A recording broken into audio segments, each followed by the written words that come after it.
नमस्कार दोस्तों, हमारे YouTube चैनल एग्जाम मंत्रा में आप सभी का हार्दिक स्वागत है। मैं आपके साथ सरिता। दोस्तों, आज इस वीडियो के माध्यम से अपन हिंदी के 50 क्वेश्चन पढ़ेंगे। अगर आपको हिंदी के इन 50 क्वेश्चनों में से 30 या 30 से ऊपर क्वेश्चन आते हैं तो आपकी तैयारी बहुत अच्छी है। इसलिए आप अपनी तैयारी को चेक कर सकते हो। बहुत ही अच्छी क्वेश्चन है। सारे क्वेश्चन ऐसा ही एग्जाम 2021 में पूछे गए क्वेश्चन है, तो इस वीडियो को शुरू से लेकर अंत तक जरूर देखना। अगर यही क्वेश्चन जो 2021 में ऐसा ही एग्जाम में पूछे गए, अगर यही क्वेश्चन आपको अपने आगामी एग्जाम में देखने को मिल जाए, 50 में से 2 क्वेश्चन भी अगर आपको अपने आगामी एग्जाम में देखने को मिल जाए, तो आपको इस वीडियो का बहुत अच्छा फायदा हो सकता है। इसलिए आप इस वीडियो को ज्यादा से ज्यादा शेयर करें और शुरू से लेकर अंत तक जरूर देखें। अगर आप एग्जाम मंत्रा यूट्यूब चैनल पर पहली बार विजिट कर रहे हैं तो इस चैनल को आप सब्सक्राइब जरूर कर लें, ताकि आपको इस तरह के ही एग्जाम्स में पूछे क्वेश्चन मिलते रहें। तो चलो दोस्तों, आज के वीडियो को अपन शुरू करते हैं। और जो क्वेश्चन ऐसा ही एग्जाम 2021 में पूछे गए हिंदी के, वो सारे क्वेश्चन अपन 50 क्वेश्चन की वीडियो मैंने कल डाली थी और 50 क्वेश्चन आज है। ऐसा ही एग्जाम में 100 क्वेश्चन हिंदी की ग्रामर से पूछे जाते हैं। तो चलो आज की वीडियो अपन शुरू करते हैं। और प्लीज जो भी भाई बंधु इस वीडियो को देख रहे हैं, इसको आप ज्यादा से ज्यादा शेयर कर देना, ताकि अपने सभी युवा साथियों को, बेरोजगार साथियों को इसका फायदा मिल जाए। तो 50 क्वेश्चन तो अपन ने कल देख लिए थे। अब 51 नंबर का क्वेश्चन है, इनमें से कर्मवाच्य किस वाक्य में है? राम बचपन में नानी से कहानियां सुनता था। गर्मियों में लोग नदी किनारे नहाने जाते हैं। पहले लोग सिनेमा हॉल में फिल्में देखने जाते थे। रामायण सीरियल का निर्माण रामानंद सागर द्वारा किया गया। इसमें जो ये टिक वगैरह लगा रखे हैं, ये जिस भाई बंधु ने भी ये पेपर दिया था उसके लगाए हुए हैं, तो इस पर आप ध्यान मत देना। ये आंसर सही है या गलत इसका हमें नहीं पता। हम ऑफिशियल आंसर की के अनुसार आंसर देखेंगे। तो कर्मवाच्य किस वाक्य में बताओ?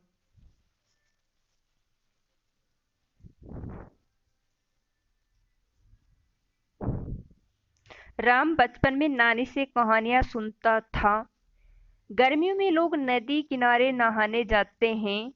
पहले लोग सिनेमा हॉल में फिल्में देखने जाते थे। रामायण सीरियल का निर्माण रामानंद द्वारा किया गया था। तो इसमें 2 नंबर का ऑप्शन सही होगा। गर्मियों में लोग नदी किनारे नहाने जाते हैं।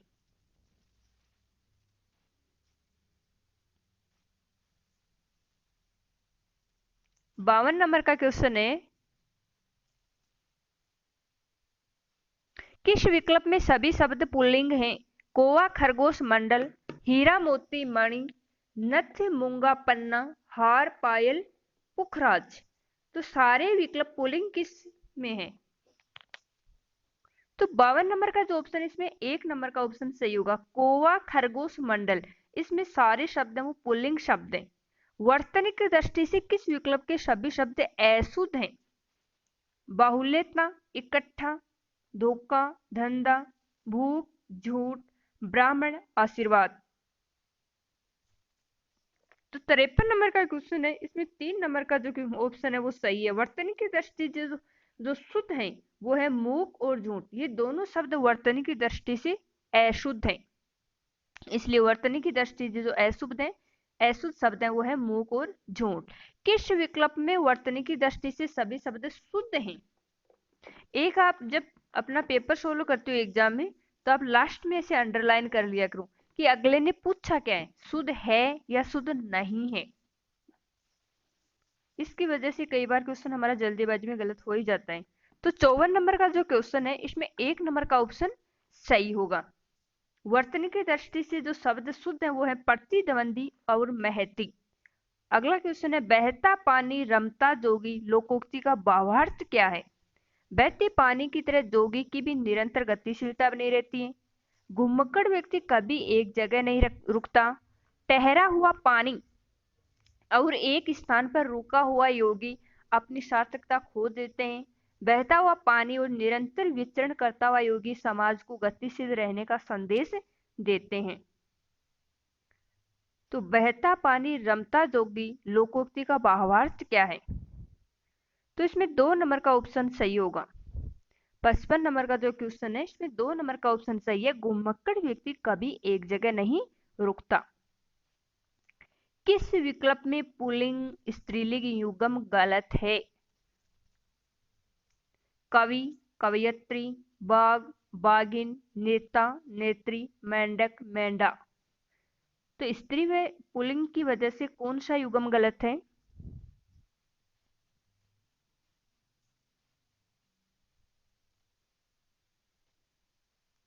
तो 56 नंबर का क्वेश्चन में 4 नंबर का ऑप्शन है वो गलत है। मेंढक का मेंढा नहीं होता, ये स्त्री व पुल्लिंग की वजह से गलत है। 4 नंबर का ऑप्शन सही होगा। अगला क्वेश्चन है,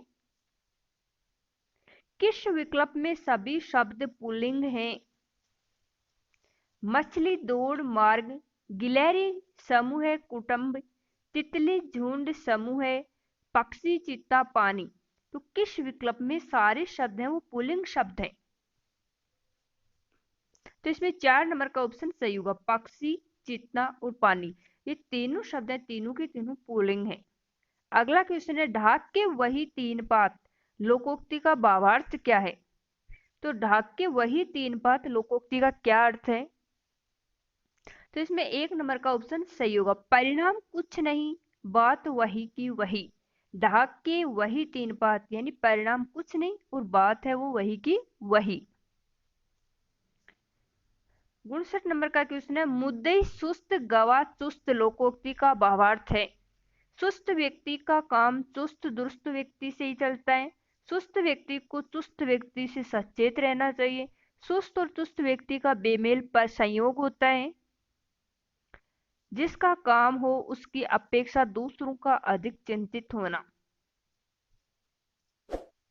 तो मुद्दे सुस्त गवा चुस्त लोकोक्ति का अर्थ है जिसका काम हो उसकी अपेक्षा दूसरों का अधिक चिंतित होना। 4 नंबर का जो ऑप्शन है वो सही है। 60 नंबर का क्वेश्चन है, पानी में आग लगाना मुहावरे का भावार्थ है।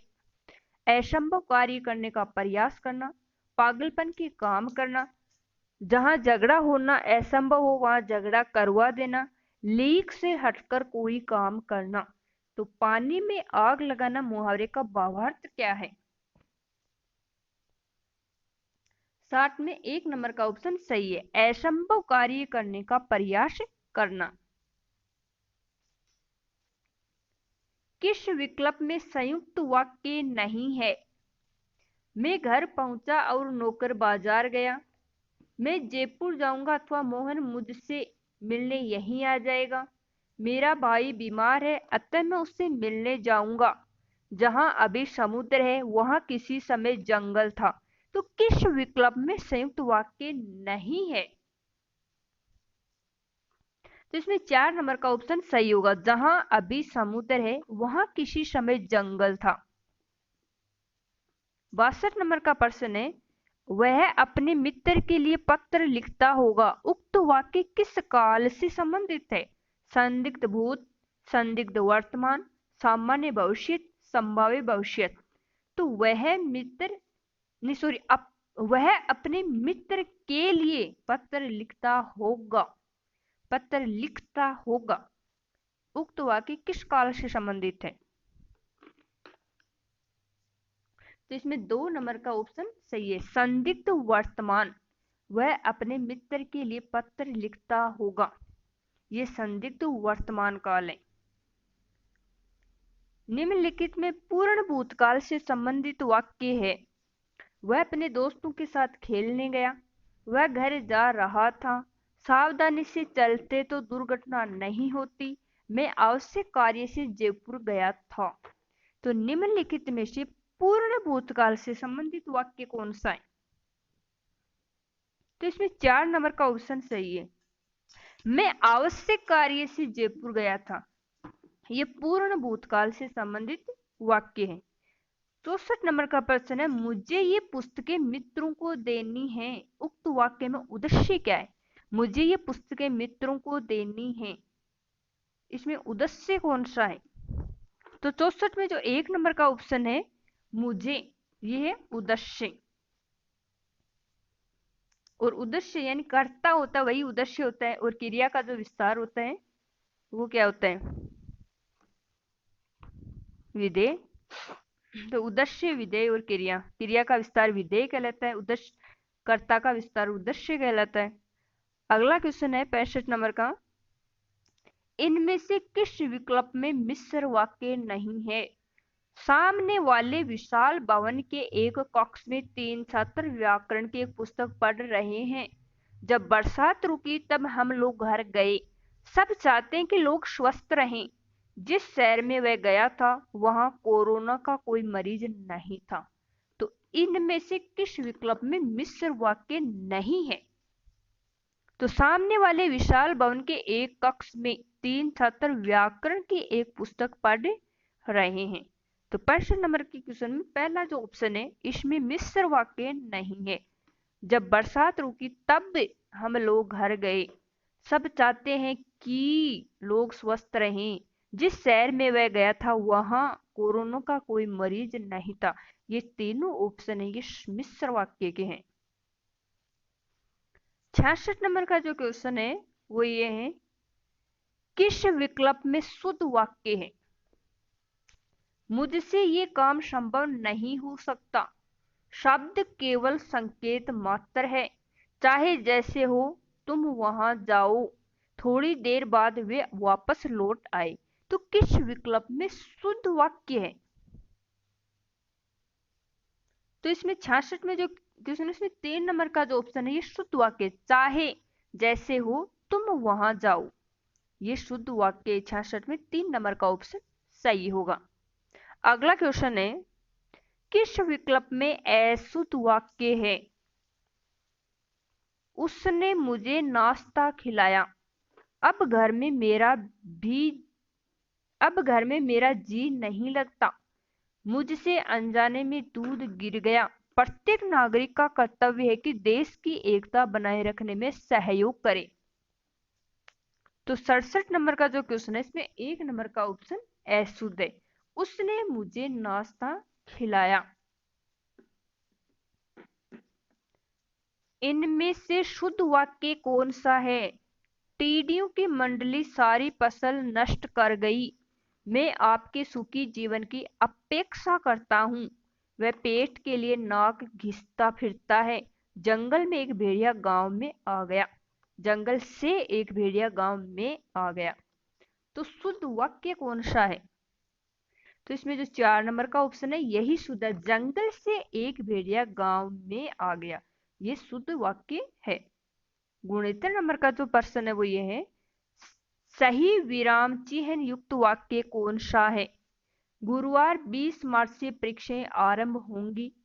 वह नहीं जानता कि मैं क्या चाहता हूँ। सूर्यास्त हुआ, आकाश लाल हुआ, पक्षी घोंसले में लौट आए और धीरे धीरे अंधेरा फैलने लगा। वह ऐसा क्यों कहता है कि हम वहां नहीं जाएंगे? तो सही विराम चिन्ह युक्त वाक्य कौन सा है? इसमें 1 नंबर का जो ऑप्शन है वो सही है। गुरुवार 20 मार्च से परीक्षाएं आरंभ होंगी। निम्नलिखित में क्रिया विशेषण उपवाक्य है। गुरुजी ने कहा कि कल अवकाश रहेगा।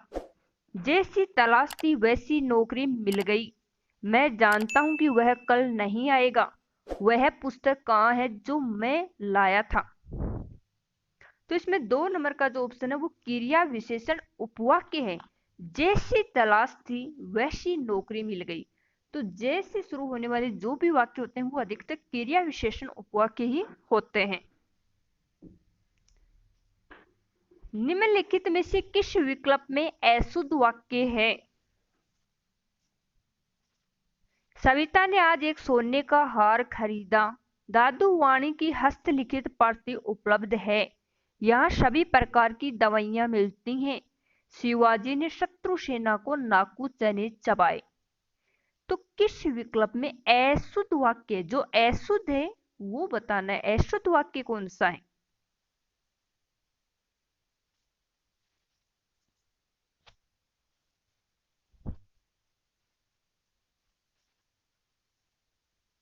तो 71 नंबर का जो प्रश्न है उसमें 1 नंबर का ऑप्शन है वो अशुद्ध है। सविता ने आज एक सोने का हार खरीदा, ये ऑप्शन अशुद्ध है।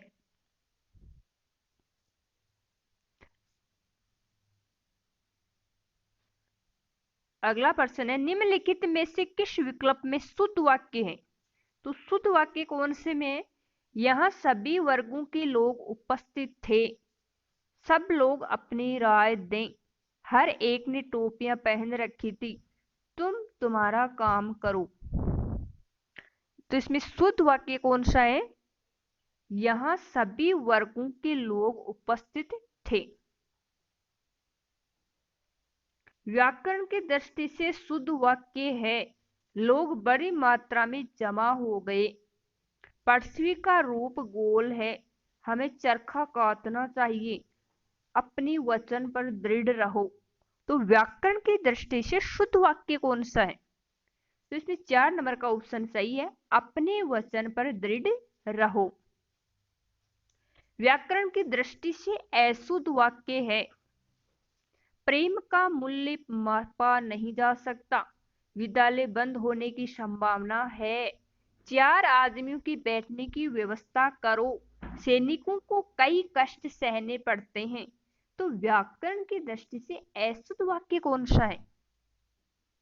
1 नंबर का ऑप्शन है वो अशुद्ध है, प्रेम का मूल्य मापा नहीं जा सकता, प्रेम का मूल्य आंका नहीं जा सकता। किस वाक्य में विराम चिन्ह का सही प्रयोग नहीं हुआ है? हे प्रभु मुझे शक्ति दो, वह घर आया या नहीं, राम राम उसने ये क्या कर दिया, तुम समझते हो कि वह नीरा बालक है। किस वाक्य में विराम चिन्ह का सही प्रयोग नहीं हुआ है? तो इसमें 4 नंबर का जो ऑप्शन है उसमें सही विराम चिन्ह का प्रयोग नहीं हुआ है, तुम समझते हो कि वह नीरा बालक है।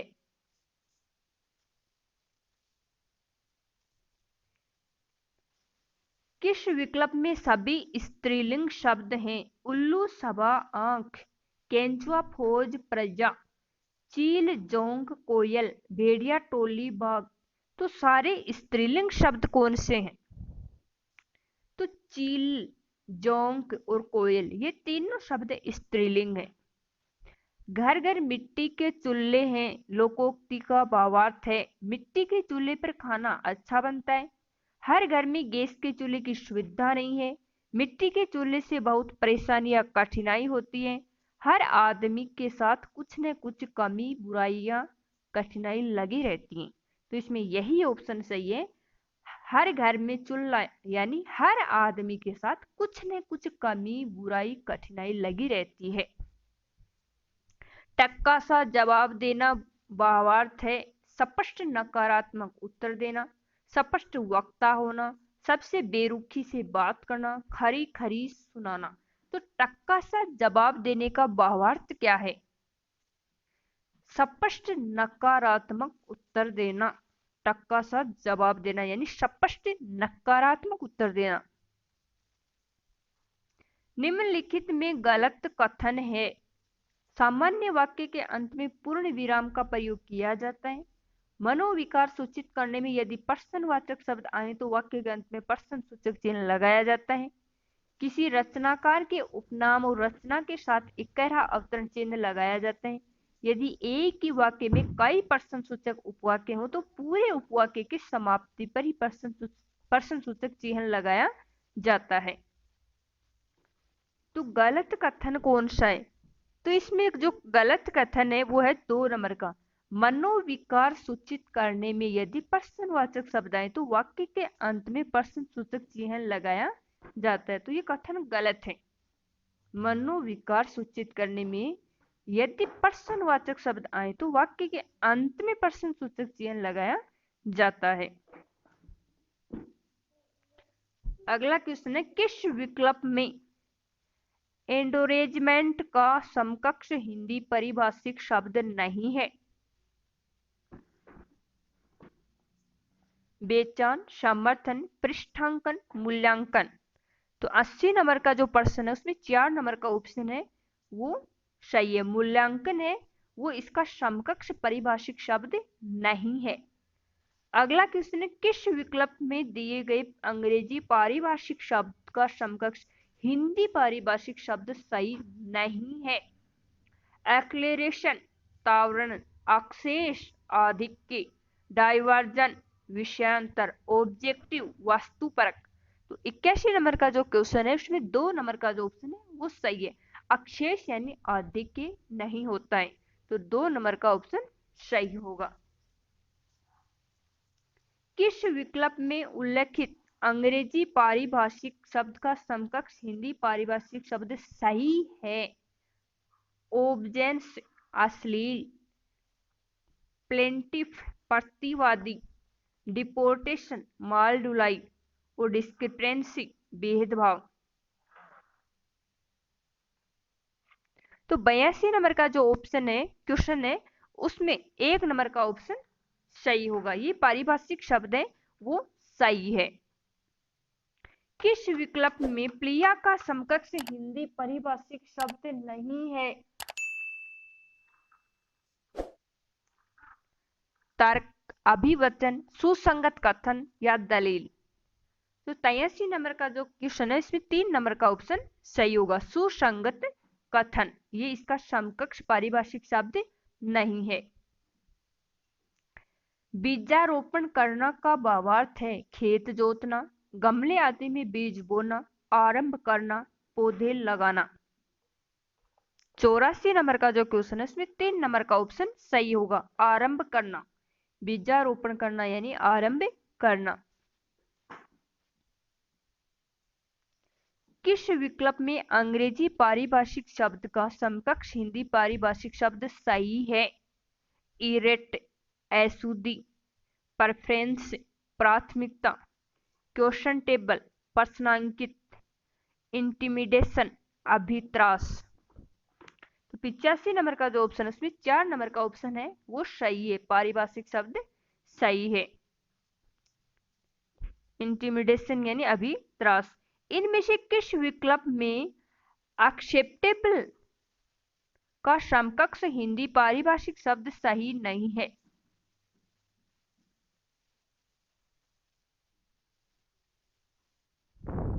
तो 86 नंबर का जो क्वेश्चन है इसमें 2 नंबर का ऑप्शन सही होगा, ये इसका पारिभाषिक शब्द सही नहीं है।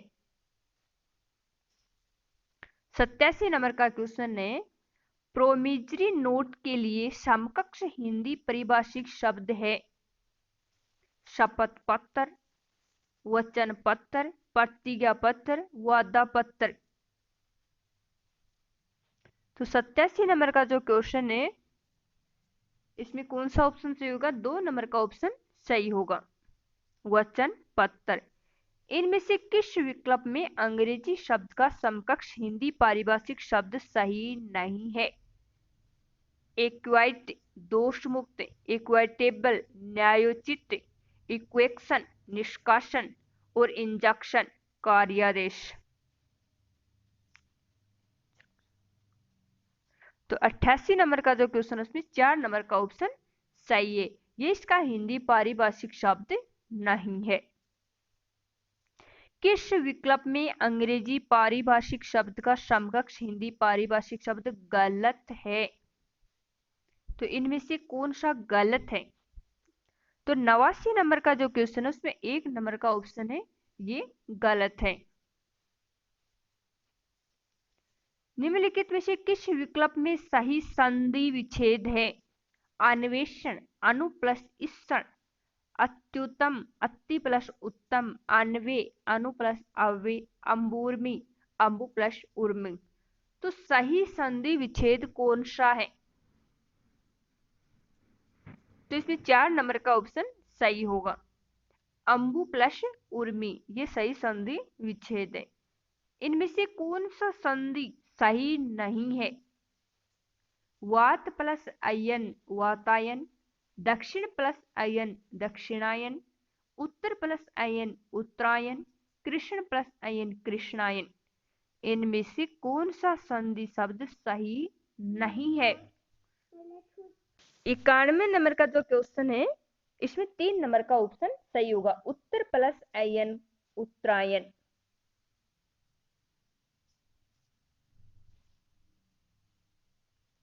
अगला क्वेश्चन है इनमें से कौन सा संधि शब्द सही है?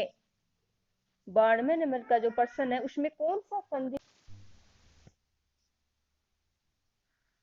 तो 92 नंबर का जो प्रश्न है, नदी प्लस अर्पण नद्यार्पण, सत प्लस नारी सन्नारी, त्रि प्लस अम्बक त्र्यंबक, प्रति प्लस इच्छा प्रतीक्षा। तो कौन सा संधि शब्द सही है? तो इसमें 2 नंबर का ऑप्शन है वो सही है, सत्य प्लस नारी सन्नारी, ये सही शब्द है, सत्य प्लस नारी सन्नारी। 93 नंबर का जो प्रश्न है वो है, इनमें से किस शब्द में ईयल प्रत्यय नहीं है? ईयल प्रत्यय किसमें नहीं है? नारियल, अड़ियल, मरियल, सड़ियल। तो 1 नंबर का जो ऑप्शन है, नारियल में ईयल प्रत्यय नहीं है। किस शब्द में आवट प्रत्यय नहीं है? मिलावट, बनावट, महावट, सजावट। आवट प्रत्यय किसमें नहीं है? तो 94 नंबर का जो प्रश्न है उसमें 3 नंबर का ऑप्शन सही होगा, महावट है, उसमें आवट प्रत्यय नहीं है। अगला क्वेश्चन है, उच्छिष्ट शब्द का संधि विच्छेद है? उद प्लस शिष्ट, उत प्लस शिष्ट, उत्तः प्लस शिष्ट, उत प्लस शिष्ट। तो 95 नंबर के प्रश्न में 2 नंबर का ऑप्शन सही होगा, उत प्लस शिष्ट। 96 नंबर का जो प्रश्न है वो ये, किस शब्द में केवल एक उपसर्ग जुड़ा हुआ है? सुप्रसिद्ध, प्रतिनियुक्ति, पर्यवेक्षक, अभिभावक। किस शब्द में केवल एक उपसर्ग जुड़ा हुआ है? तो इसमें 4 नंबर का ऑप्शन सही होगा, अभिभावक में सिर्फ एक ऑप्शन उपसर्ग जुड़ा हुआ है। निम्नलिखित में उपसर्ग रहित वाक्य है, तो बिना उपसर्ग के कौन सा वाक्य है? प्रास्त, अध्यतन, व्याधि, प्रत्येक। तो इसमें 2 नंबर का ऑप्शन सही होगा, अध्यतन में कोई उपसर्ग नहीं है। इनमें से किस विकल्प में गलत संधि है? मधु प्लस आले मधुआले, अति प्लस उष्मा अत्युष्म, गुरु प्लस औदार्य गुरुदार्य, पितृ प्लस आदेश पित्रादेश। तो इसमें 3 नंबर का ऑप्शन सही होगा, गुरु प्लस औदार्य गुरुदार्य गलत संधि विच्छेद है। इनमें से किस शब्द का संधि विच्छेद सही नहीं है? वयो वरिद, वये प्लस वरिद, अंतोत गत्वा अंततः प्लस गत्वा, पुनरुक्ति पुनः प्लस उक्ति, निरीक्षण निह प्लस इक्षण। तो इसमें 4 नंबर का ऑप्शन सही होगा, निरीक्षण निह प्लस इक्षण, ये सही संधि विच्छेद नहीं है। इनमें से किस विकल्प के सभी शब्द कर्मधारय समास के हैं? तो कर्मधारय समास के उदाहरण कौन से ऑप्शन में है? दोस्तों, इस वीडियो को आप ज्यादा से ज्यादा शेयर करना। अगर आप एग्जाम मंत्रा यूट्यूब चैनल पर पहली बार विजिट करें तो इस चैनल को आप सब्सक्राइब जरूर करें, ताकि आपको इस तरह के क्वेश्चन हर बार समय पर मिलते रहें। तो 2 नंबर का ऑप्शन शुभागमन, चरण कमल, दोनों में कर्मधारय समास है, शुभागमन में भी है और चरण कमल में भी है। तो वीडियो को शुरू से लेकर अंत तक देखने के लिए धन्यवाद।